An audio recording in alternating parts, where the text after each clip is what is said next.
In the summer of 1957, a group of dreamers sat down to make plans for the first country club on the south side of Richmond. A large estate overlooking the James River was proposed as the site. As plans for the club were made, America was a much different place than we know today. Dwight Eisenhower was in the first year of his second term as president, and his well-known passion for golf popularized the sport for millions of Americans.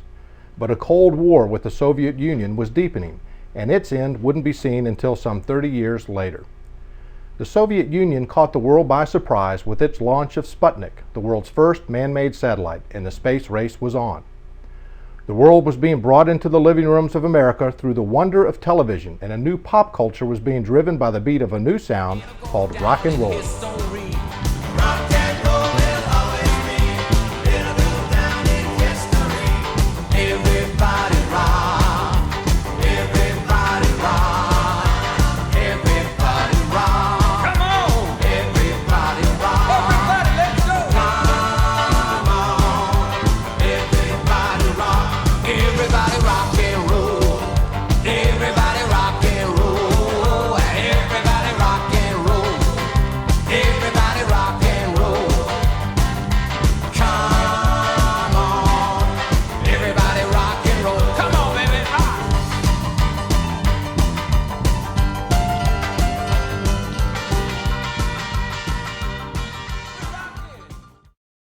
The dream of the founding members was not without challenges. Enrolling members was chief among them.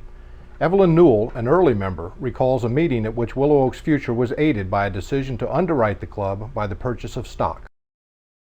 You know, they had an open house on a Sunday. It was the last Sunday in August.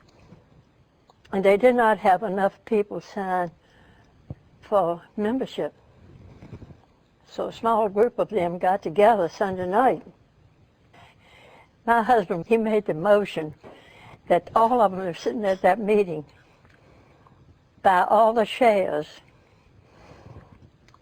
They divided it up, so the club got to go. And my husband came home. I said, "You did?" I said, "How are we going to pay for all those shares?" He said, "Don't worry about it." But you had to have so many commitments before they could say it'll be a country club. The idea of a new country club was formed, but could a country club south of the James River, Dogtown to some Richmonders, be successful where access across the river was limited to two narrow bridges? Diane Gray recalls the buzz in the community. I remember when Willow Oaks Country Club was formed. I was a young bride, and I went out to the grocery store, and everybody, boo, boo, you know what's going on, boo. And I said, what? Said, there's going to be a country club in the south side and a golf course. Can you believe that? It was a talk of the town. My husband came home and he said, you know, Porter Vaughn asked me if I would like to join. And he said it cost about $600 to join. I said, George, $600? Where in the world are we going to get that from? Somewhere, shape or form, we came up with the $600. We joined Willow's Country Club. We paid $600 and received 12 shares of stock. The property purchased by those dreamers in 1957 contained 3 quarries, which until the early 1900s had been mined for their high-quality granite. The mined stone was taken by rail to barges on the nearby James River and shipped throughout the country, providing millions of pavers for the streets of Baltimore, Washington, Richmond, and elsewhere. Granite from the property was also used in the construction of numerous historic buildings, including the Executive Office Building adjacent to the White House. In Richmond, it has been used extensively in many of the famed monuments around the city, including the Robert E. Lee statue on Monument Avenue and the Soldiers and Sailors Monument in Church Hill. E.K. Viator, a German tobacco exporter, purchased the property in the early 1900s and built a beautiful Victorian home for his family overlooking one of the original quarries near what was to become the 11th hole of the Willow Oaks golf course. In this photo, taken in the early 1930s, the home is seen at the top of the ridge with Forest Hill Avenue below in the foreground. In 1937, Ross Millhiser, a Richmond businessman, acquired the Vietra property. Millhiser found 2 colonial homes built in 1740 in Rich Square, North Carolina, with well-preserved wood paneling and flooring. The woodwork was taken apart piece by piece and brought to Richmond, where Millhiser built a colonial-style residence around it. The beautiful Williamsburg brick home is now known to Willow Oaks members as the Old House, and in the early years of the club, the residence served as the main area for member dining and socializing. In the mid-70s, a builder offered to purchase the wood paneling from the club for $250,000.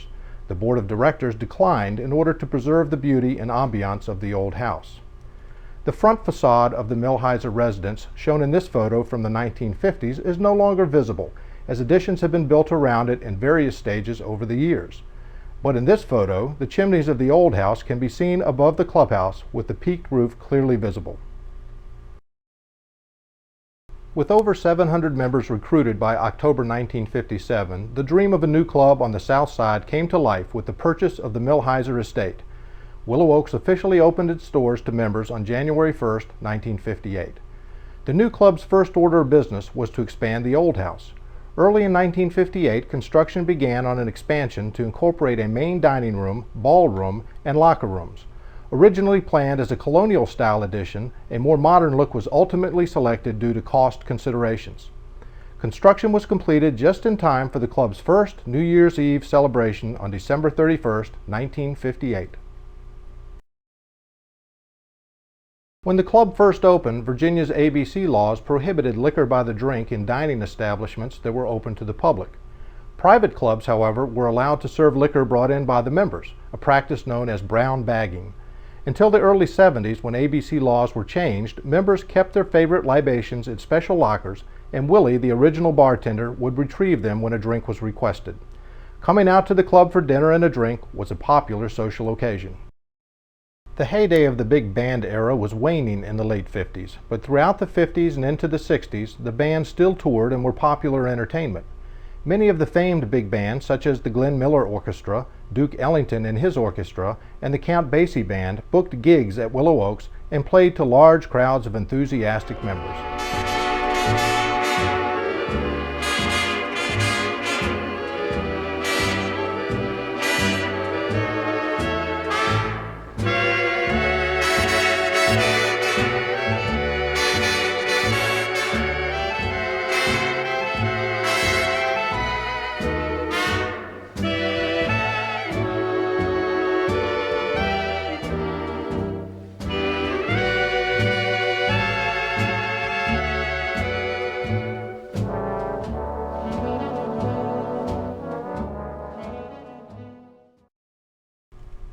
While the new clubhouse addition was under construction, the club also began ambitious expansions of its recreational activities for members.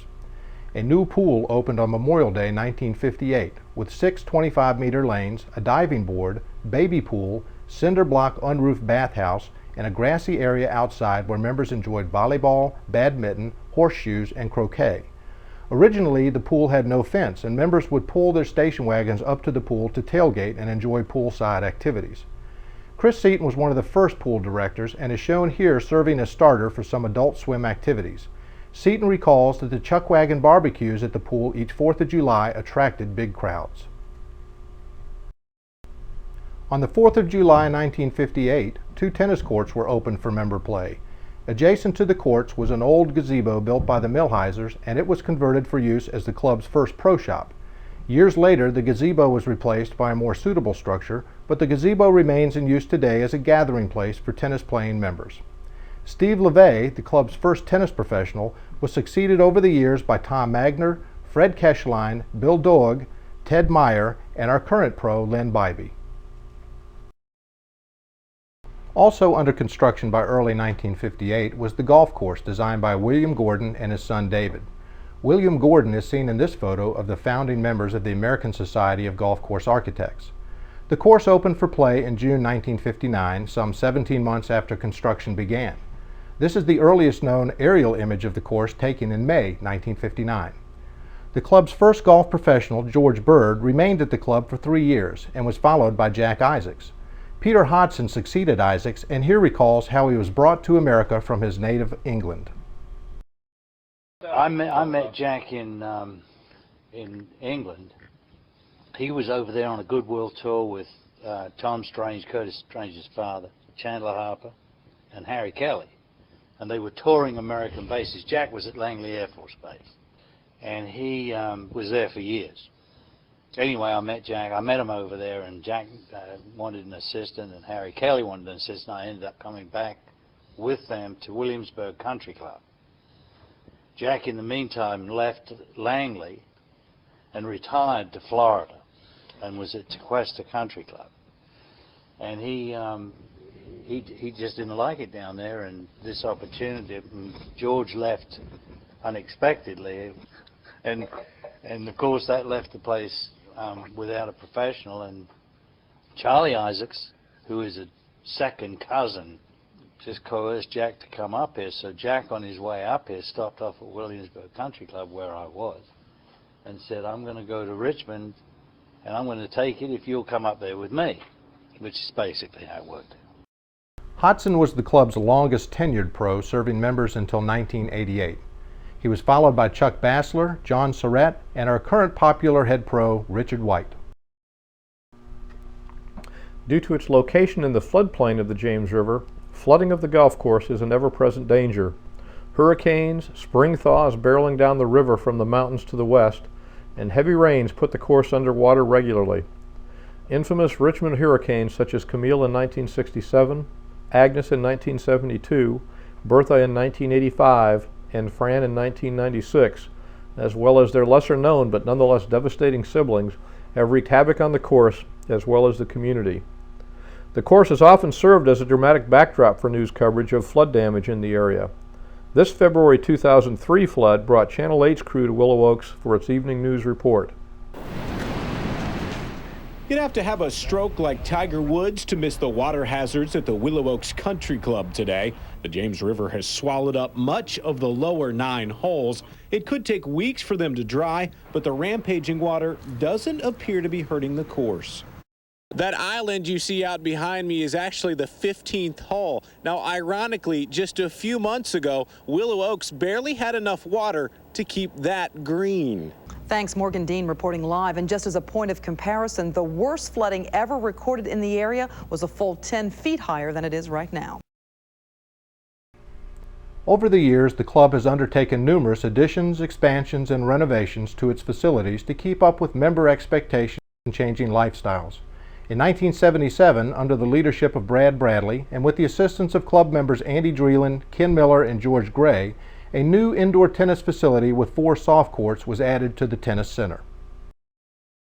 Starting in early 2000, the club membership approved a multi-million-dollar project which included renovation of the clubhouse, the addition of a new state-of-the-art fitness center with child care services, a new swimming pool, a golf maintenance building, and new lighting for the indoor tennis courts. And in connection with the celebration of the club's 50th anniversary, a major renovation of the golf course began in January 2007. The course reopened for play in June 2008. At the same time, the parking lot was completely redesigned to provide a more attractive entrance for members and their guests. 50 years after the founding of Willow Oaks Country Club, rock and roll is still making history. And with 50 years of tradition behind it, so is Willow Oaks. Thanks to the vision of the club's founding members and the contributions of hundreds of members and staff since 1957, the club is poised to continue its commitment to excellence and tradition for the next 50 years.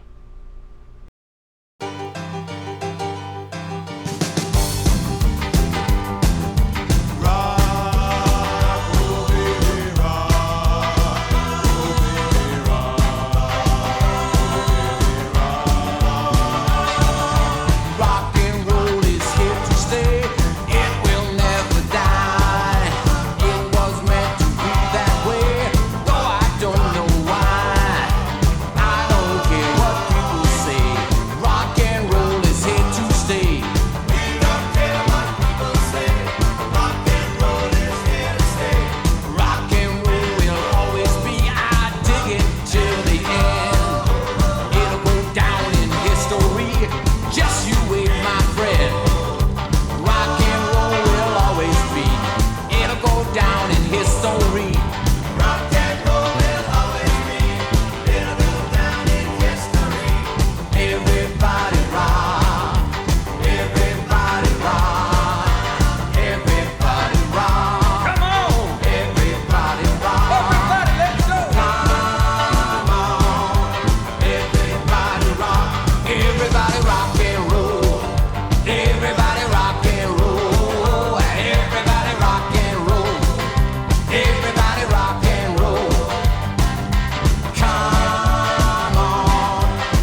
remember when Willow Oaks Country Club was formed.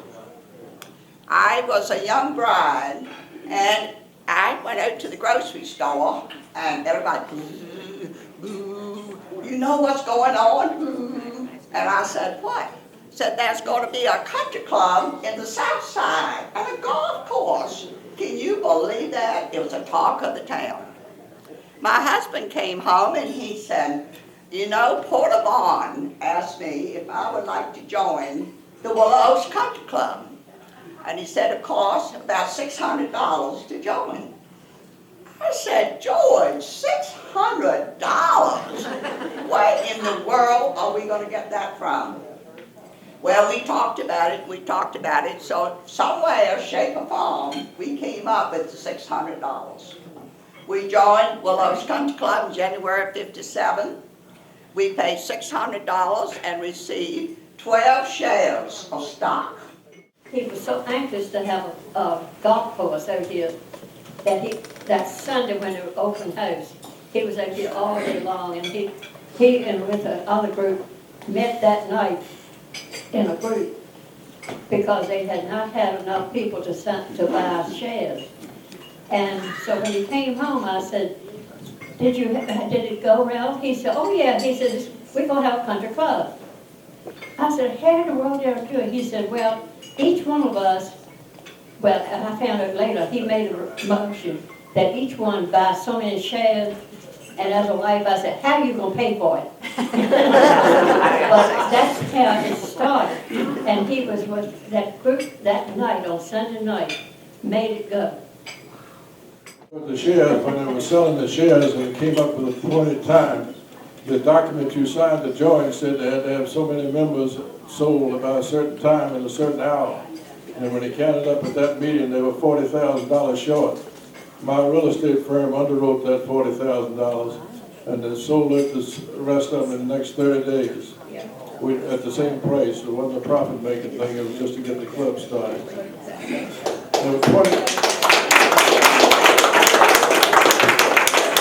It took 21 investors to get enough money to buy this place for $165,000. I don't know what y'all want to know, but I know one thing. Y'all talk about those dues. It was hard enough selling the stock we started with. And some of the wives would say, well, let's never get off the ground, go ahead and sign it, and we'll get that money back. But we had a hard time selling the stock and get the number of people that had it. And the people here that started this club are sitting here now. And they helped sell the stock. And talking about the dues, also it was a hard job collecting, and some people didn't believe in paying on time. My husband was a builder, and he was chairman of the first building expansion of this club. So I know for the first New Year's Eve, we came out and we had to walk through a lot of dust and everything to get to the ballroom. But we had a New Year's Eve party, and from that time on, until just lately, I think I've been to every one. Talking about social activities, the club was always open for the members in those days. I have pictures that we used to go to football games over at the Richmond Stadium and came back on Saturday afternoon, went by the club, the bar was open, Willie was there, and we had food, the bar, we sat around, we chatted, we had fun, and then we had dinner. It continued. I mean, we would come over anytime, and the club was open. We come on Saturday nights. Snow, it doesn't make any difference.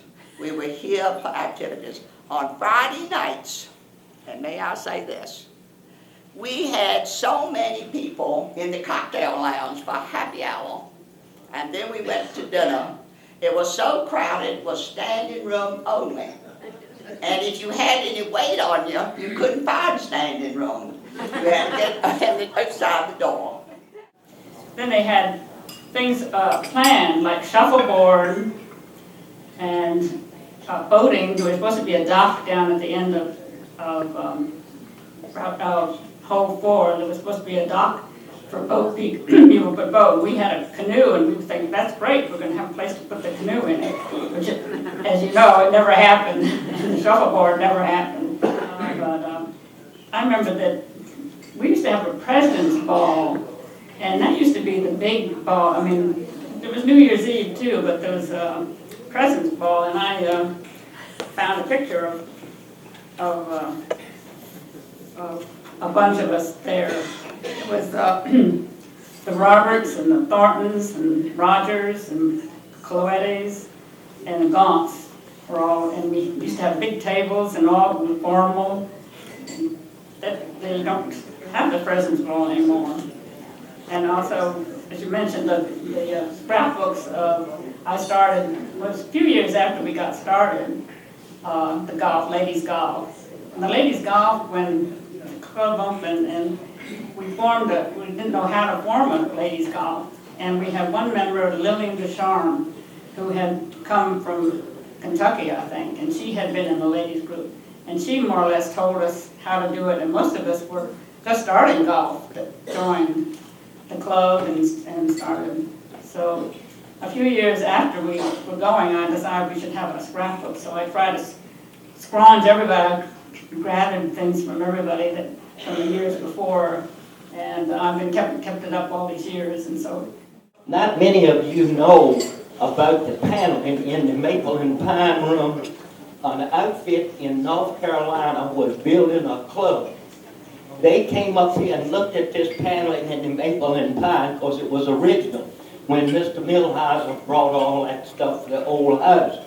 And they offered us $250,000 for that paneling. And this was probably back in the 70s or but the middle 70s or 70 or 75. And middle 70s, and we turned it back. Well, they offered to put the paneling back, just like it was when they took the original line. And the board decided not to do that because that would ruin the historical value and that of the house. So that's the history of that. That's still the original paneling in the Maple and Pine. And I don't know what it would be worth today to replicate. I want to say that Willow's Country Club has been a big part of George and my lives. We met wonderful people. I've served in many capacities, and I guess the best job I've ever had was when I was on the board. It was great in serving everybody, and I love everybody I've ever met at Willow's Country Club.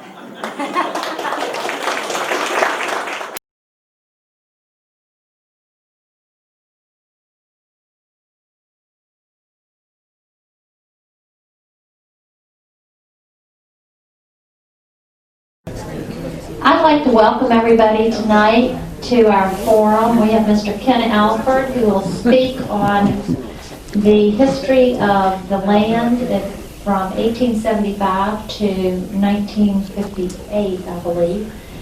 A previous owner jailed for 3 years as a German enemy alien, a life-size granite self-portrait on a 20-foot marble pedestal, Union General Herman Hopp's 1870 daily report regarding the quarry next to the 11th fairway are some of the more interesting facts regarding Willow Oaks Country Club.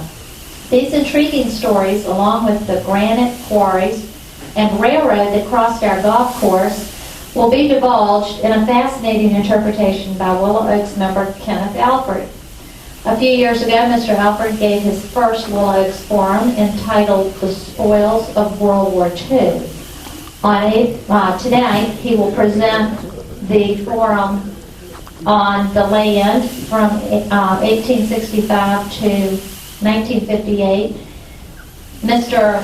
Alford is a retired banker and spends his time studying history and playing golf today. I would like to welcome Kenneth Alford, and I'd also like to ask you all after the forum, if you haven't already looked at some of our archival information, to please do so. Okay. Mr. Alford? Thank you, Kathy. Thank you, Kathy. I want to thank Craig Fuller and Kimberly Clark and my two buddies Blair and Tom Sharp for helping with this. And I'd like to recognize our president of our club, Ann Griever, and my wife, Etta Alford. If they would both stand, please.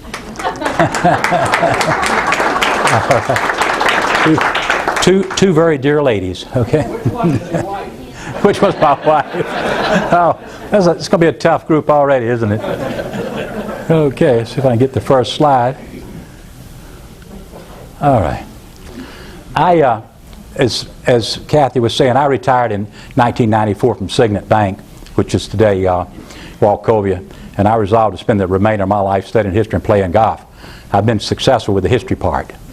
And out of that, I have 4 books that's been published since I retired. The Spoils of World War II, along with a few more that I did my first presentation on. The spoils were read, the readers actually read my book and filed suit against the United States government in federal court in Miami, Florida, against the U.S. government.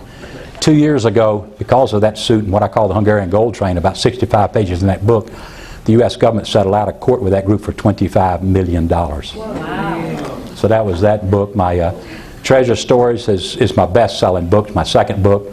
It's been reprinted several times. It's selling now under a new title called Nazi Plunder, and it's done quite well under a softback.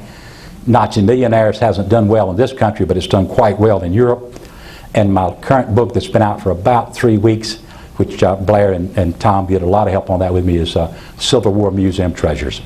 So they're the books that's been published. Those books have been published in several foreign languages, and you can see the 3 books there on your left are Nazi Millionaires, as I've said. That's my best-selling book. It does quite well in Europe. And last week I sold all of my research papers to a corporation out of Poland on that particular book. So that's kind of my background. And doing all my traveling, doing World War II, and I was especially in Shanghai and some places, and the guy said to me, why you do American Civil War? That your hometown. You know, and I thought, well, why don't I? It's my backyard. So I finally sat down and cranked out that book, and I had more fun writing that Civil War book than any book I've ever written. And kind of a little bit of all that brought it on to Willow Oaks asking me, which I'm glad they did, to do a presentation on the quarry. I'm going to check my watch because I'm not going to go over time on it. All right. Should finish up in less than 30 minutes or so, and then we can have questions. This is Richmond at about the turn of the century, which is Richmond. And you can see Willow Oaks up on the far side would be Willow Oaks up in this area beyond these 2 bridges there would be where our country club is today. This is the first map that I can find of this particular area. And this is the Civil War map of Richmond. And you can see at that time, this is our property right there. At that time, the property was owned by the Stearns family. And that property, those houses are sitting on about the first green. Where the first green and the sand is on the first greens is where the houses were. And that little spring house down there has always been there. So that spring house is always on the maps, and you can spot that spring house. You can see our railroad track coming through. You can see an old quarry here. And I like this up here. This is the Davis and Green quarry, which is the one down off the Pawnee pasture. That was at that time, but you can see we don't have a quarry at that time during the Civil War. There's an old iron works down there. And so this is the earliest map that I can find of what we were doing at the time. Okay, here's an 1888 map, and I wish we could see it a little better. You can't see that back there, can you? Can you? Okay. Okay. Now the Norris family has purchased our property by the Norris family, and I could track the Norris family back pretty well.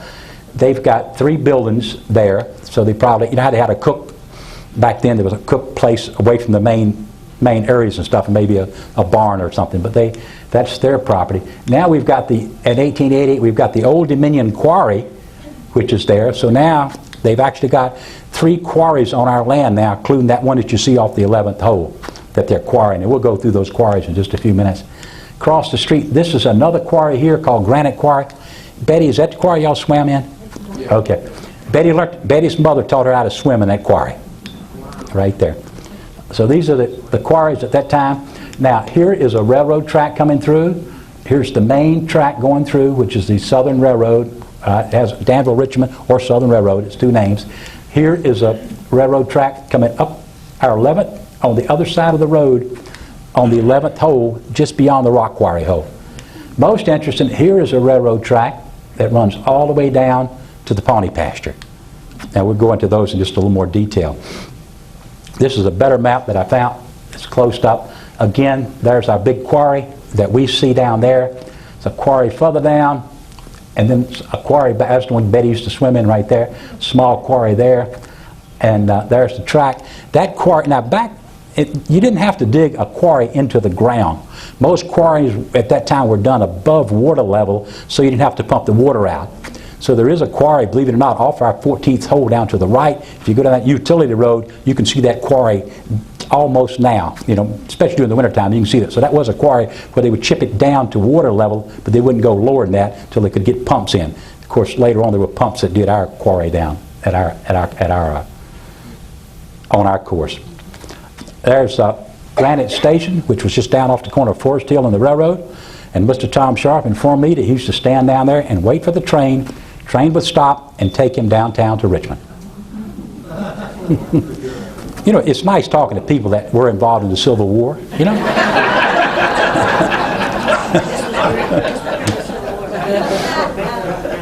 Okay. Here's our quarry again. And we got 3 quarries adjoining our golf course. The Old State Quarry, which is parallel to the 11th hole, the Old Dominion east of the 14th hole, and McGrange north of the 14th fairway. Now here's the spur line that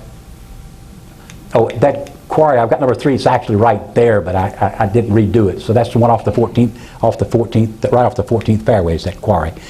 That spur line of rail tracks ran the length of the quarry, and it connected with a spur line that crossed our golf course from the 15th tee over to 3rd green and continued to the West Ham quarry just beyond the pony pasture. Okay. Now here's the quarry, and you can see it runs right down, right pretty much where those houses are now. It's a little bit, maybe come across a little bit on our land. So the quarry runs right down, runs right, the railroad track runs right across the 8th green and goes in and connects up with the railroad that goes downtown. And all these railroads were strictly used for quarry operations, for hauling stone. Now this is, to me, an interesting photograph. Blair and I looked everywhere for that railroad bed because we knew the railroad bed had to be there. And finally one Saturday morning, I called Blair and we went down and finally found this absolute proof of this bed going across there. You know where we've got all that debris pushed in off of the golf course in that direction, where we bulldozed all that debris in? Okay, that track ran right there. There's the track right there. Is the track. There's the culvert going across it. Now, Jim Dwyer swears you can see this culvert now from the 15th green after he's seen it, but I think his mind with history's got a little pushing. But he was convinced it wasn't there till we went down and looked at it. But that little utility path right there, that is within 15 yards. You know the little creek that runs off 14 runs down there? That culvert runs under it. So you can see that stone quarry culvert was built at that time. And that's what so we've absolutely got absolute proof now, and that's on our Willow Oaks property.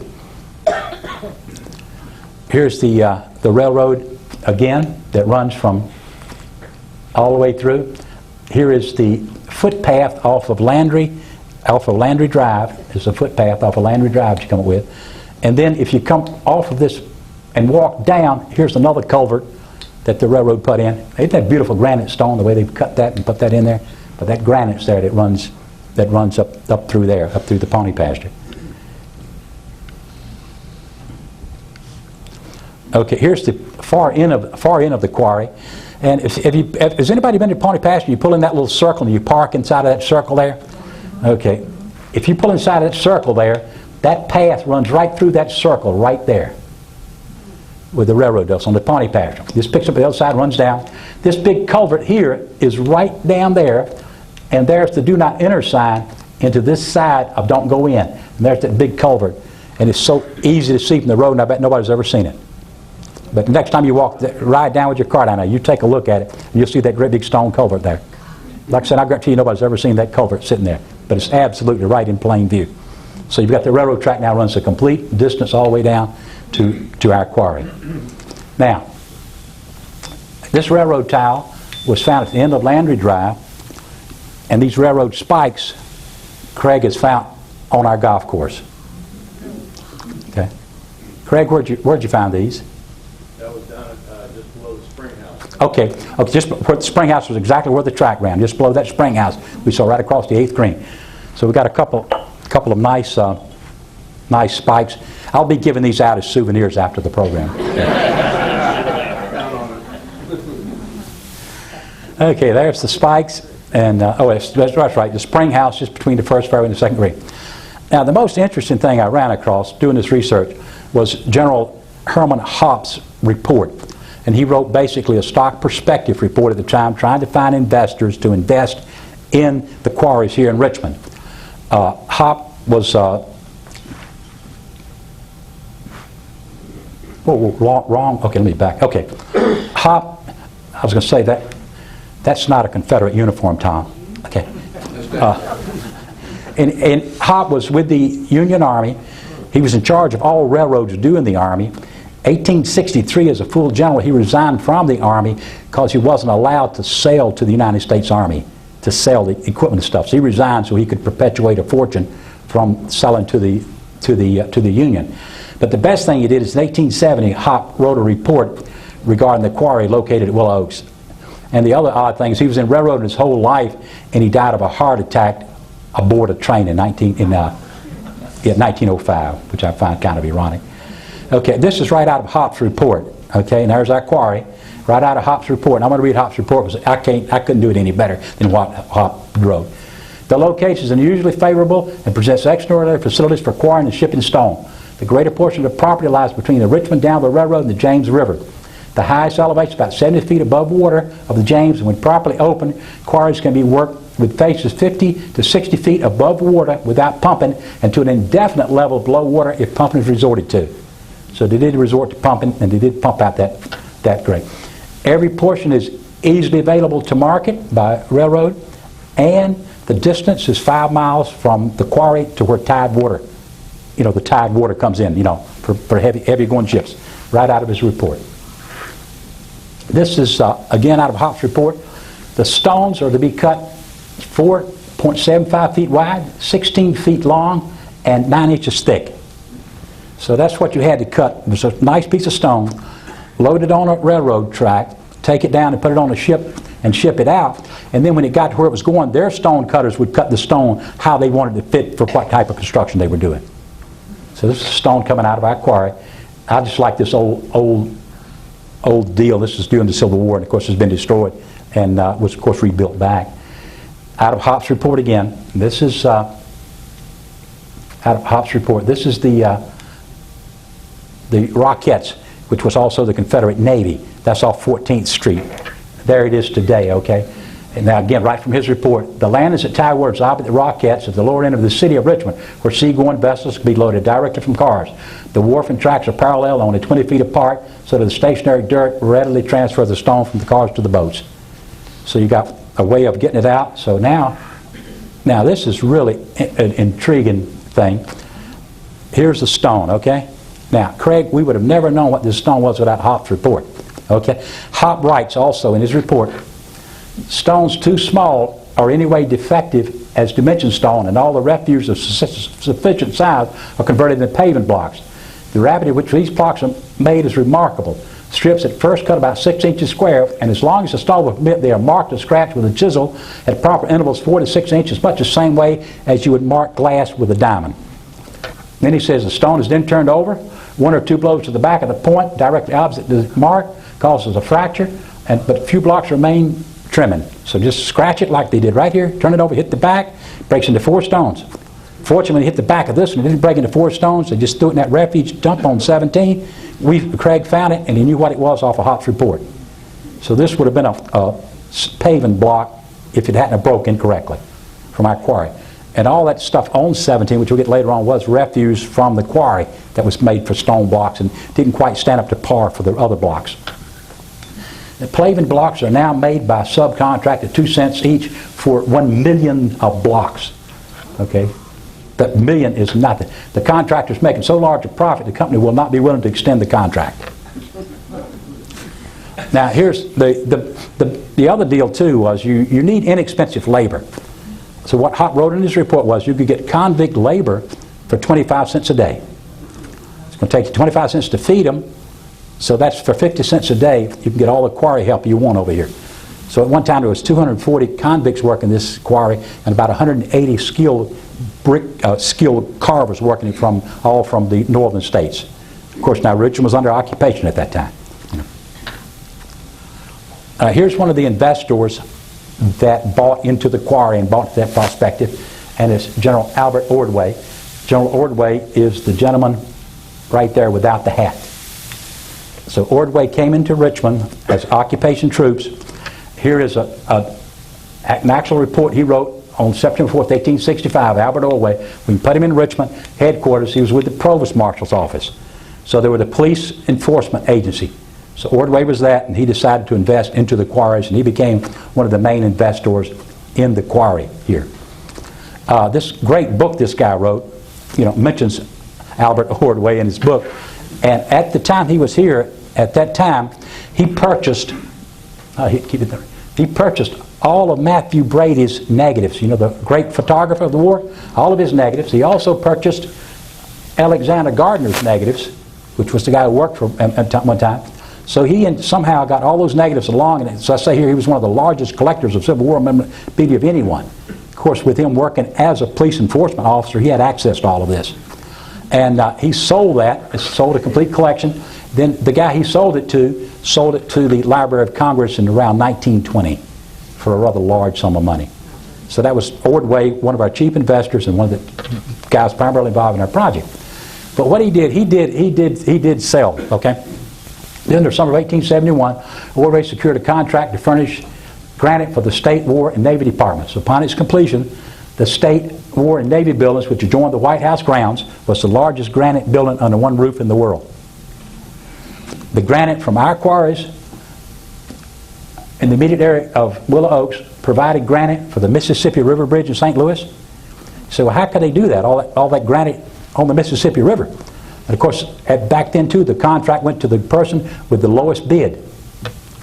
So that conflict labor and that inexpensive way of doing it is used our granite to build a bridge across the Mississippi River. The post office building downtown, the pump house, city halls, and millions of pavement blocks from Baltimore, New York, Cleveland, Cincinnati, and Richmond were shipped out of here. Which I found astonishing at the time. Okay, quarries. The granite quarries and stone cutting was of minor importance until 1872 with the formation of the Old Dominion Granite Company. Now that Old Dominion Granite Company, I think was on the head of one of my previous slides, was formed out of Philadelphia, Pennsylvania. So again, there's a lot of carpetbaggers came in, formed it.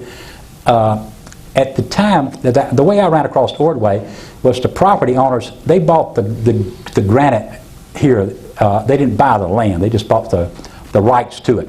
And at that time, the owners didn't get any of their money from it, and they filed suit at about 10, 15 years later with the federal judiciary system in Washington, D.C., and the suit was against Ord.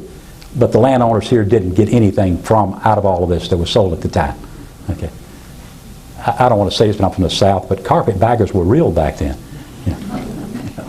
The quarries reached, Richmond granite was of national significance as building material to the turn of the century.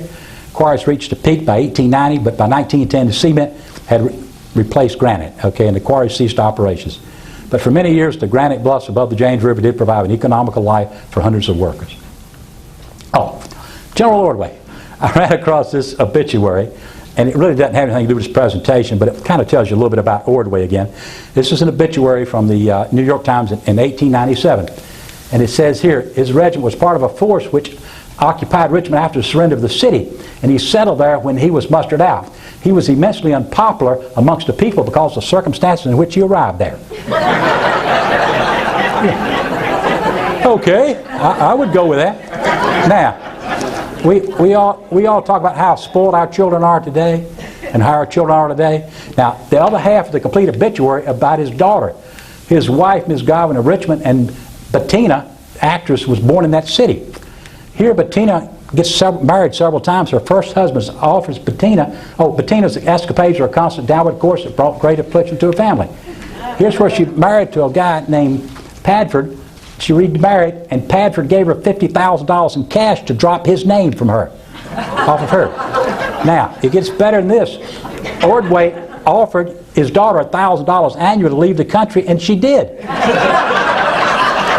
But isn't it amazing back then that 1897 you're going to read an obituary where half the obituary is about his daughter? So we're as gossipy now as we ever were, and I enjoy every minute of it. You know?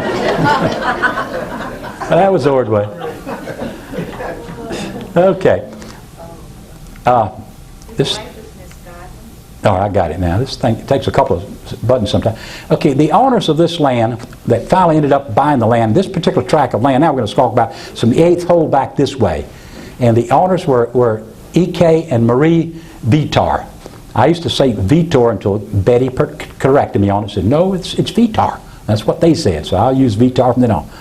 But in 1898, deeded from Randolph Norris. Remember we saw the Norris family earlier on the map, from the Stearns family? The Norris family lived in New York City. They deeded 143 acres of land, plus those buildings down there, for a sum of $3,000. But I mean, back then that was a lot of bucks, okay?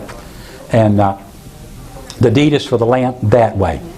So the Marie Vitor, and the thing I found odd about this is the property was bought in her name only. You know, which back then was, today it's a little unusual too, but back then it was definitely unusual. But the land was bought in her name only, Marie Vitar. And here's the property that they purchased here. And again, it goes back that way. And you can see the little railroad track used to come through here. There's the spring house. There's the 2 houses. There's the 143 3/4 acres of land. And here it goes this way with the track. And this goes down kind of like that. Okay, so they bought 143 acres back that way that she bought back then. Now, the other owner of the land back that way, which I found really interesting, was the Netterwood family. And that, to me, they were some interesting people. And on July the 1st, 1899, the land was deeded from James and Nancy Netterwood to Alba Netterwood. And again, here's this pump house. Have you been out on Pump Road? This is the pump house that came off the Netterwood property at the time he owned it, and was built down at the pump house. Wouldn't that be a great place for somebody to go build a restaurant down there today? All for that? You wonder why it's not developed. I think the city owns it, but still, that's a great piece of property. Okay, this is. Has anybody seen this before? Oh, you're familiar with this? Okay. I hear a little bit of a squeak. I'll step back. This is the Robert E. Lee Monument down on Monument Avenue. The Vitor, James Vitor. James Netterwood was given the contract to design all of the granite on that particular building. So that Lee monument, that granite from Lee, came from us. Now, of course, the guy who designed it was a French sculptor, Paul Pujol, who designed it, and it was $17,000 for what he designed, and they gave the Vitor picked up $10,000 to $12,000 for the granite work on that. So the first monument down on Monument Avenue came off from our property.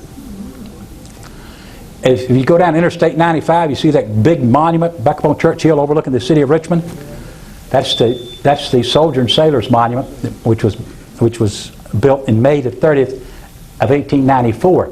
Now, right out of the report on the committee for the ceremonies, this is what they write: authorized Mr. Netterwood for the completion of stonework for $12,000. He at once commenced the work and pushed it vigorously forward until the last stone was laid. His confidence in the success of the undertaking was simply wonderful. He worked cheerfully and vigorously. Hope somebody can say that about me one day. That's a nice compliment, isn't it? Right out of there. But there's this big old monument sitting there, and and I would say I was surprised, that. But the Netterwood. Now, this is my favorite one. This is my favorite one. Mr. Netterwood decided to make himself a self-portrait. That's a life-size self-portrait of James Netterwood. Got a worn apron, a stack of granite and monuments, and I believe right there is a Masonic symbol. Okay. Now here he is aboard this car. Now remember previously the Lee Monument, they had four marble columns. Supposedly it was to be 5 when I was rejected. So you got that. That's what he's standing on. The rejected one from Lee. So here he is. Now of course that's him. There's his wife, Nancy. Okay. At the bottom of his big monument, it says James Netterwood, born in Yorkshire, England, May 21st, 1831, died in Richmond, May 28th, 1899. Now Alban, I don't know if Alban is his brother, I'm not quite sure, but I got in touch with the Netterwood family a couple of times, talked to him, I tried to call him a few more times, and I think maybe they had me on a phone block. Is that possible? But anyway, I didn't get anywhere, but I was trying to figure out what he did. But you can see, too, he was also born in Yorkshire, England in 1863, but he's quite a bit long afterwards. All right? He lived on Forest Hill Avenue, and he took a trip to England with his 16-year-old daughter in 1914. I do know that. Okay, here's his wife again. Here's Nancy, and on the bottom of her sculpture it just goes, wife of James Netherwood, born July the 18th, and the day she died. Now this is their house that they lived on 2612 East Gray Street. And you can see we drove up there just after Christmas time and photographed the house, you know. Of course, I'm going to stop and photograph the house, and a couple of guys in the car me say, well, you can't stop in the middle of the street, let's get going, you know. Yeah. It's tough being around old people, you know. Okay, here is the land that the Vitar family purchased from the Netherwoods, and they bought that land, 64 acres, and that's the land we've got back towards the quarry that we've got that part of the on. Now, if you notice back then, the Powhite Creek did not go down through our property like it does today. It ran down the interstate system, the other side of the interstate system, Powhite. But he did have permission in the thing that said part of the agreement, E.K. Vitar has the right to turn Powhite Creek into the old quarry to get, but a sufficient flow of water had to run through this to power at all times a 100 horsepower boiler. Now there's no evidence that he ever ran that into that. That happened after the turnpike came out there that was put up. There's the two pieces of property again. This line here is that line right there. It's not drawn to scale.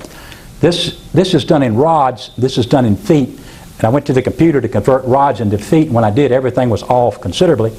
So I went back, looked again, and you don't convert to feet, you convert to foot. A feet's about 10 inches. A foot's 12 inches. So found that out, you know. So once I did the 12 inches, then this fit that in feet, you know, so everything came back all right. Now, this is the way I would see it looking back then, the way it is today. There's the 143 acres in 1898. That says 1907, it's actually 1912. The 64 acres that were purchased here. And you can see now the land ran like this. You can see where those houses are built over there on what was at one time the Vitor land. Okay. So that's the way apparently the Vitors. I enjoyed researching Mr. Vitor and his family. I found them probably one of the most admirable families you ever want to research in your life, you know. And of course, me, I always look for the closet, you know, the stuff, but I didn't find anything on him, darn it. But Vitor was a native of Bremen, Germany. He was a prominent tobacconist and early promoter of Richmond trade associations, and he had a civic position as a trustee in St. John's Church. And when I was researching down at State Archives, the guy said, what are you researching? I was researching the Vitar family. He said, oh, they were a member of our church. Isn't it unusual to research somebody that actually knows who you're looking for? So he got interested a little bit, gave me a little extra help on this, you know. But this is a photograph of him in the Philatelic Association, which is a stamp club, because he was very interested in stamps. And this is a photo of him as the second president of that stamp club in 1931. But I found him a very admirable man. Now, when I first came here, everybody told me, oh, here's the Vitor's new home that they built, and they called it Granite. This whole area back then was known as Granite. This is their home. Now, isn't this really interesting? That home is flying a Kaiser flag, and they've got sheep grazing down in it at the home here. And according to their nephew, who I found, he lives in Tucson, Arizona, the servants were expected to speak German. Okay, so they only hired you to work here in this house. Now let me show you where this house was located.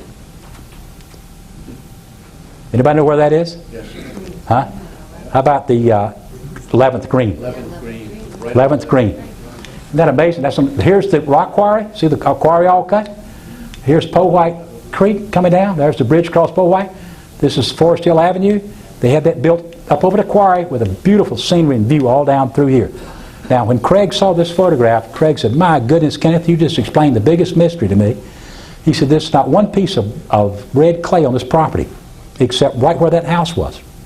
So I chatted with a few people, talked to them. We theorized pretty much so that they hauled that clay in there and packed it down as a protective barrier over that granite and built that house on it. So isn't that neat? The house burnt to the ground on May 8th, 1936. Now, when I first came here, everybody said to me, you know, the guy that owned this property was a German spy. You know, that card group, the old, you know, people spreading rumors all the time. Of course, I never believed that, right? You know, but by golly, he was. Well, not necessarily a spy, but he was a Vitor during World War I. Some 6,300 European enemy aliens in America were interned by War Department in the barracks in Fort Oglethorpe, Georgia. And he was one of the guys who were down there. There's Vitor there. Lists his land on is at $250,000. So back then, that's a lot of money. You know, considering they gave $3,000 for this. So he wasn't any alien, and he was incarcerated for 2.5 years. Yeah. But now, in World War I, the United States did the same thing, except they took the whole families and incarcerated them, and then we exchanged the families for Americans in other countries back this way. Yeah. So that's not an unusual thing to do. So he was really a nice man, and you know, he was interned because he was a German.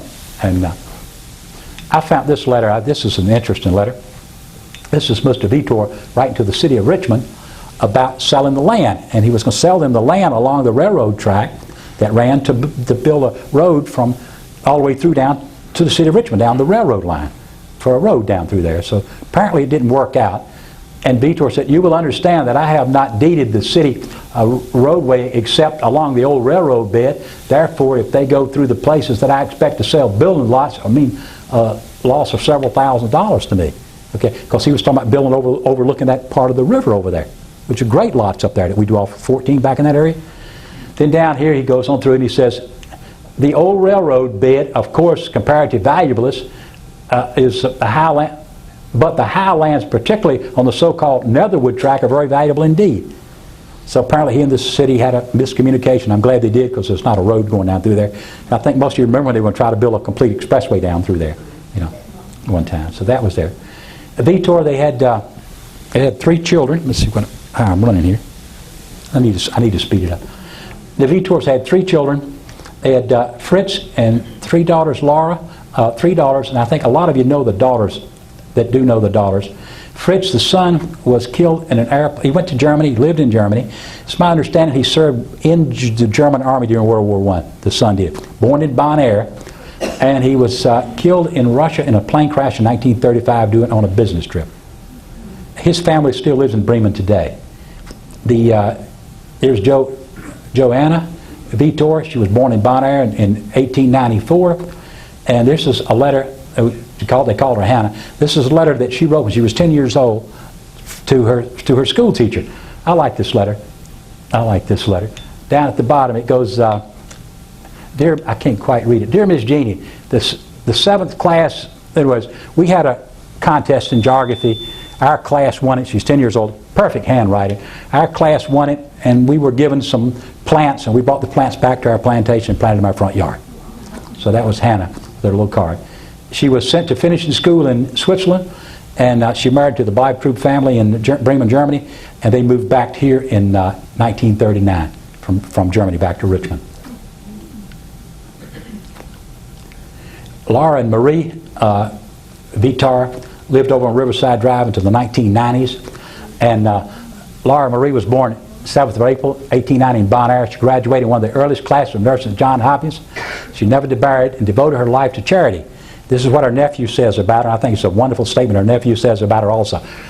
Her nephew says, she is remembered as a loving, non-judgmental, fearless, prohibitionist, Christian, caring, and single. That's a nice compliment too, isn't it?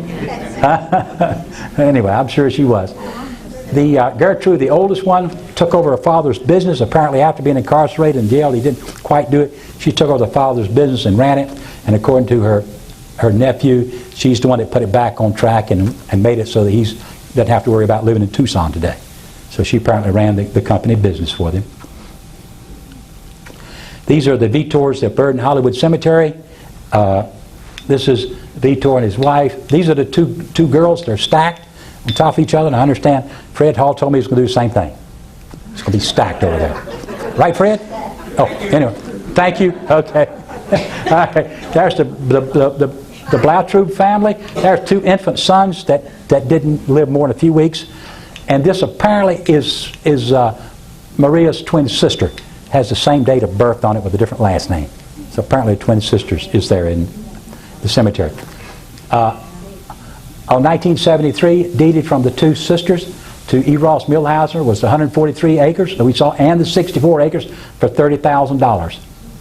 Mr. Millhouse purchased two wooden buildings, and they built this structure that we call today the Old House. Came up and built that. Deeded from the Millhauser and his wife in 1955. They deeded to the Willow Oaks Corporation. 1957, it was deeded to the Willow Oaks Corporation. Part of it was deeded over after some of the land was sold over for development on the high side. Was sold to the club here, 163 acres for $235,000. And it's recorded in deed book down in Chesterfield County. This is the golf course. This is the 1860 course, and you can see the big difference down in here. See the road now going straight down. See the creek running this way, where the creek used to go that way. You know, so that's the golf course today. There's the reconstruction of the golf course. Now, the old quarry out there, what they did is they took what they call refuse granite. Now, the quarry used to be, in the old days, this was flat land across here. That hole wasn't there. So you take the top granite, the old granite, the low value, you would move it over. They push it all over on 17. Then they would take this large slabs of granite, and that's what they cut those big granite blocks out of. Okay? And what you can see here, you can see real clearly, that's refuge granite, and that's good granite. Look at the difference in the picture. You know, so that's what they wanted, was that to ship out of here. So the stuff on top was sent over to 17, and I'm glad they did. All right, they pushed it over to 17, and they threw this over there too while they were at it. Because now there's 17 today. There's the 17th fairway. This used to be solid all the way across. We bulldozed most of this down. This tree here, the base of that tree is right there. See all that rock stacked in there? So this was all refuge rock all the way across there. Over the years it had grown over, and we'd never seen it. We played right over it till they brought the bulldozers in. And Craig and them saw it. My goodness, look what they've done. So what we decided to do was take that granite and use it on our golf course. So there's our best looking first tee in the world. Right there, and they come off of refuge granite. There's granite all down in our place, you know, and because it's refuge granite, it probably only lasts maybe 10 million years. You know, it's not like the good stuff they shipped out. So I say what we've got today was a donation from Old Granite Company. With that, I thank them, and I thank you.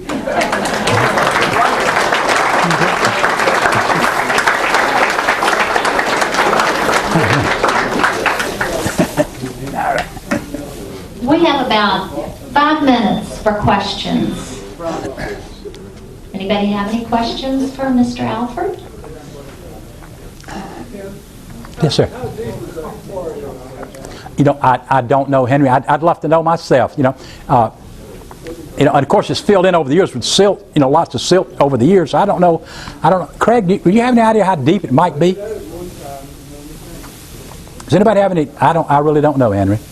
I don't know how far down they went, but I do know they had inexpensive pumps to pump that stuff out of there, the water at the time. Well, I used to swim in all three of the quarries. Did you really? Oh. And the one over by 11, we call it deep blue. What'd you call it? Deep blue. Deep flooded, all right. And we dropped a rope down 110 feet one time. 110 feet down with a rope? Whoa, okay. Yeah. Yeah. Because, yeah. Got a question. The other thing, I delivered papers to the Beatall sisters in Westover Hills for 2 years. They were good tippers at Christmas too. Yeah, they had to be wonderful girls, yeah.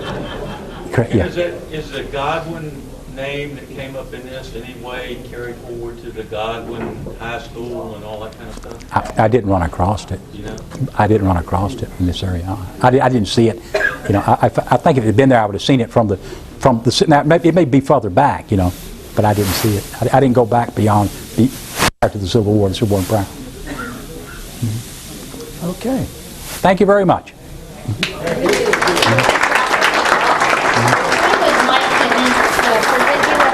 Oh, is this me? Oh, that is nice. Thank you very much. And before you all run out of here, I have been asked to remind you of the bus trip to the Capitol on April 23rd. Fred Hall is coordinating it. He's got a great program. He's right over there. He's got a great program lined up for you. A tour of historic Richmond prior to a tour of the Capitol by Mr. Sampson. And they have lunch organized at the tobacco company.